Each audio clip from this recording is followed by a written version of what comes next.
this part of the region of the country. The Meghalaya government has announced the immediate construction and renovation of buildings for 19 upper primary and secondary schools in the state. Education Minister Rakam A. Sangma stated that Rs 33.80 crore has been sanctioned for these SSA and RMSA schools. The improvements will include new toilets, electrification, drinking water facilities, additional classrooms and in some cases teachers' quarters. The minister also emphasized the government's commitment to constructing new school buildings and renovating dilapidated ones within the next 2 years.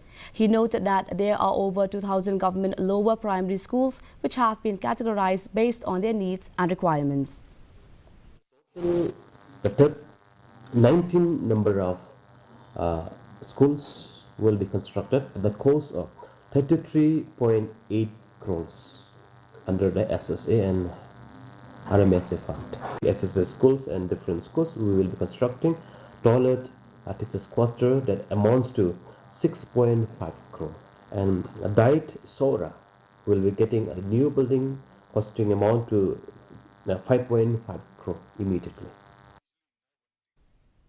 The ongoing unrest in Bangladesh